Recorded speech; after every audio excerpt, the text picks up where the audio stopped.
We recognize that chronic GERD patients may develop Barrett's esophagus. Screening and prevention are key. But who should we screen? How do we screen? And how vigilant must we be in order to prevent progression to malignancy?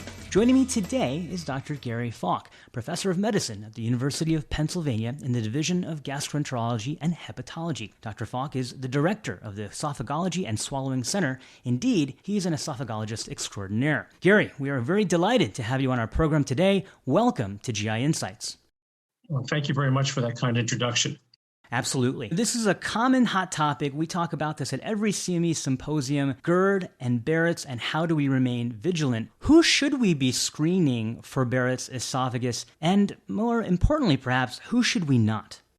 Well, that's a great question. The whole issue of screening of Barrett's is really based on expert opinion, and all the guidelines around the world hedge on it. So you have things like suggest, consider, risk stratify, or consider, but the common theme seems to be longstanding reflux symptoms with additional risk factors. And the key risk factors are age greater than 50, male gender, obesity, especially central obesity, and smoking, as well as a first-degree relative. Now, interestingly, the ASG in 2019 suggested recommending it only in people with a positive family history and suggested it may benefit for those with GERD and one or more risk factors. Do not recommend it for low-risk individuals who's everybody else. So it's usually based on GERD symptoms plus other criteria. The problem with that threshold for screening doesn't work very well. And when you look at the performance characteristics of these guidelines in a sample population, it really is not that good. So we've got to do better. And unfortunately, the other part of the problem is that it's well known that about 40% of people with esophageal cancer don't ever remember having reflux type symptoms. So this is what we do right now because endoscopy is the only tool that we have. That may change in the future when we have different, less invasive tools, whether it's going to be things like the sponge on a string, the cytosponge, or the swallowed capsule device that is being made too. So lots of less invasive options, even screening for volatile organic acids. And if any of those have good performance characteristics, and the cytosponge certainly in work by Rebecca Fitzgerald does, we may do a lot better and we may be able to broaden the screening population in the future.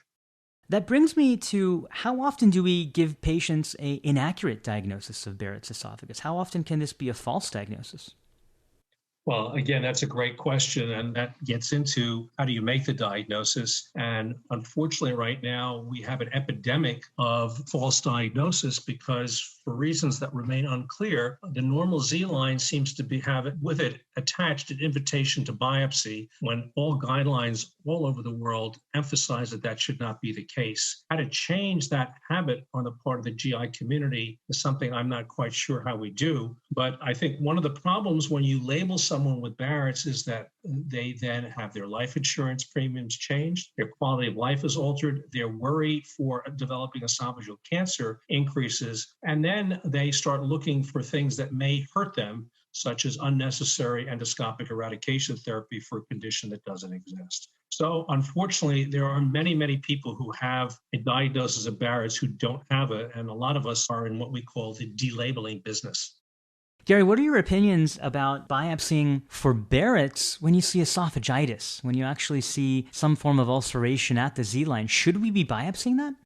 So that's a great question. The one caveat about the normal Z-line is that one should not biopsy a normal Z-line if it looks totally normal. But if there are any mucosal abnormalities, no matter how subtle, they should be biopsied. Not all ulcers or inflammatory changes have the same flavor. So obviously, if you have a normal Z-line with nodularity, with mucosal irregularity, that does at least merit a biopsy or two. Again, if there's a potential for underlying neoplastic lesion, you don't want to do too much because that may make it difficult to do a resection in the future. But in the setting of a normal Z-line, you shouldn't. One needs to inspect very carefully to make sure there are no mucosal abnormalities. In the setting of ongoing reflux esophagitis, become a little bit controversial. Most people think that that is really an invitation to get a diagnosis of indefinite for dysplasia. So I think it's best not to biopsy in the setting of active inflammation and always live to fight another day and have that inflammation calm down with appropriate anti-secretory therapy. However, if there is an ulcer that looks unusual,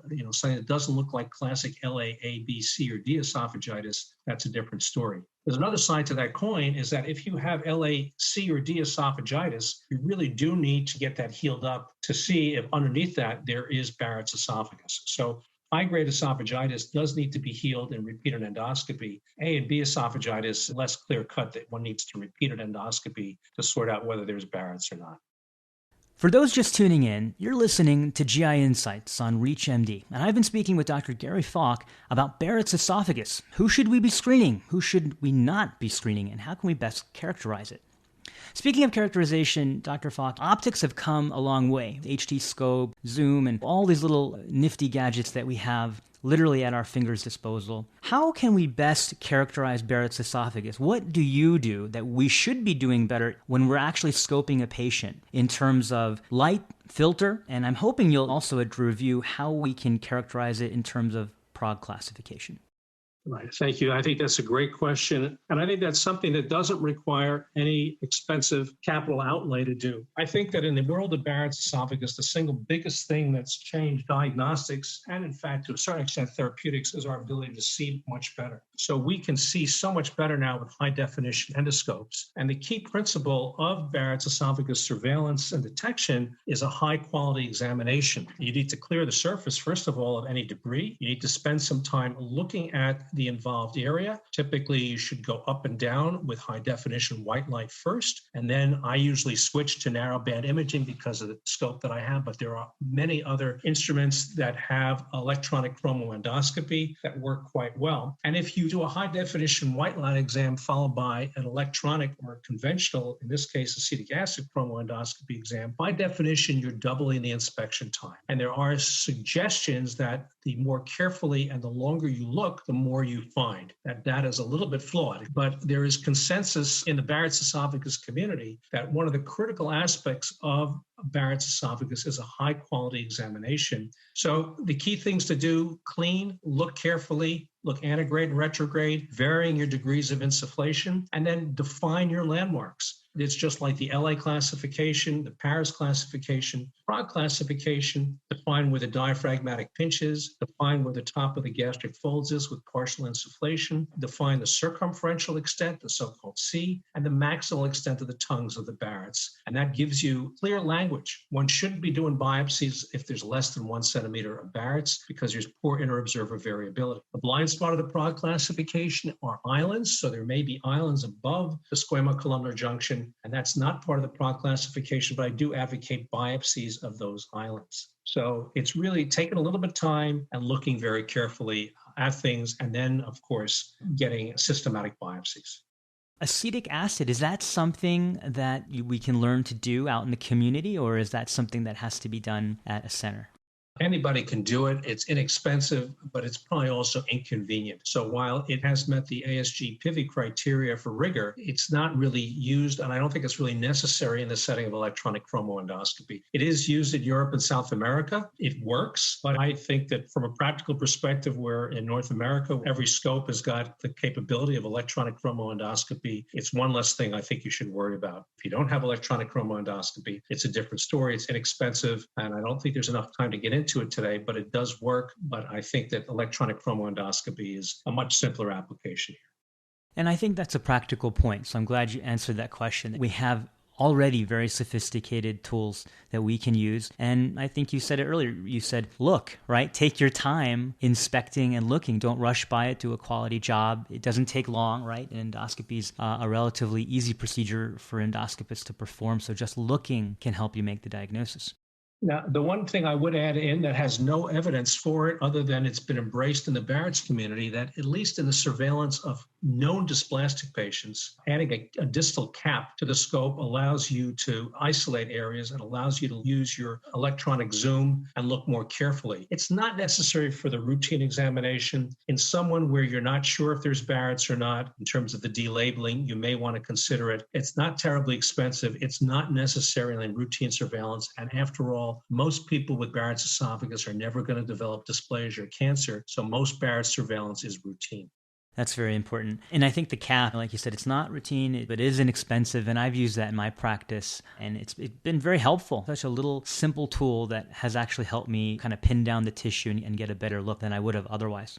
I think what you said about pinning it down, it really helps you compensate if there's a lot of inspiration, expiration. If there's an area that's really subtle that you want to look at, you can pull out and just put a cap on it. It makes it so much easier. But like I said, it's not necessary for the routine run-of-the-mill non-dysplastic case. Absolutely.